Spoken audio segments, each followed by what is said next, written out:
নমস্কার, নিউজ আওয়ারে আপনাদের স্বাগত। আপনাদের সাথে আমি সমর্পিতা। দেখে নেব এই মুহূর্তের বিশেষ খবর। ব্যান্ডেল এলাকার দুটি স্কুলে পরিচালন কমিটি নির্বাচনে মনোনয়নপত্র জমা দেওয়াকে কেন্দ্র করে উত্তেজনা ছড়ালো ব্যান্ডেল বিদ্যা মন্দির ও হরনাথ নিরোদা সুন্দরী উচ্চ বিদ্যালয়ে। হরনাথ নিরোদা সুন্দরী উচ্চ বিদ্যালয়ে সিপিএম প্রার্থীকে নমিনেশন জমা দিতে না দেওয়ায় অভিযোগ ওঠে তৃণমূলের বিরুদ্ধে। এরই প্রতিবাদে বালির মোড় অবরোধ করে বিক্ষোভ দেখায় সিপিএম সমর্থকেরা। অন্যদিকে ব্যান্ডেল বিদ্যা মন্দিরে বিজেপি সমর্থকদের নমিনেশন জমা দেওয়ার ক্ষেত্রে বাধা দেওয়া হয় বলে অভিযোগ। পাশাপাশি নমিনেশন জমা দিতে যাওয়া এক বিজেপি কর্মী সমর্থককে ব্যাপক মারধর করারও অভিযোগ উঠেছে তৃণমূল সমর্থকের বিরুদ্ধে। অভিযুক্তদের বিরুদ্ধে সমস্ত বিষয়টি জানিয়ে চুঁচুড়া থানায় একটি লিখিত অভিযোগ জানানো হয়েছে। রক্ত সংকট দেখা দিয়েছে আলিপুরদুয়ার মহকুমা হাসপাতালে। গত বেশ কয়েক মাস ধরে সেভাবে স্বেচ্ছা রক্তদান শিবির না হওয়ায় এই সংকট।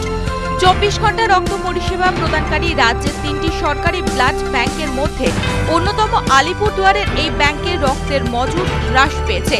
ফলে সমস্যায় হাসপাতাল কর্তৃপক্ষ থেকে রোগীর আত্মীয় সকলেই।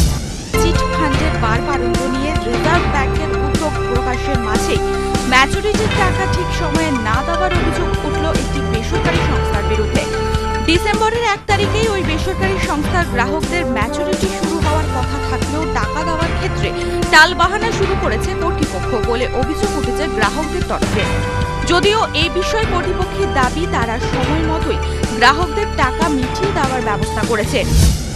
সিটু হুগলি জেলা কমিটির ডাকে অসংগঠিত ক্ষেত্রে কর্মরত শ্রমিক কর্মচারীদের সমাবেশ অনুষ্ঠিত হল চুঁচুড়ার ঘড়ির মোড়ে। সমাবেশে উপস্থিত ছিলেন শ্রীরামপুরের প্রাক্তন সাংসদ শান্তশ্রী চট্টোপাধ্যায়, হুগলির প্রাক্তন সাংসদ রূপচাঁদ পাল, সিটু নেতা দিলীপ চ্যাটার্জি প্রমুখ।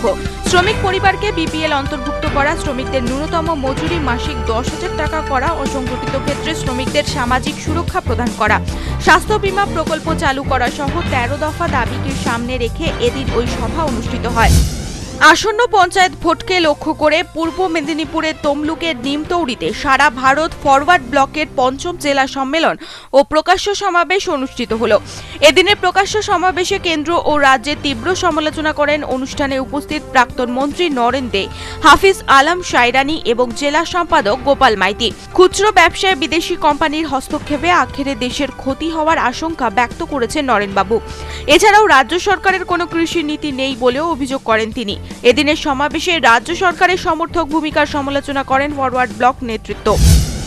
নিউজ আওয়ার এখনকার মতো এই পর্যন্তই। খবরে থাকুন, দেখতে থাকুন এক্সপ্রেস নিউজ। খবর নেয়, খবর দেয়।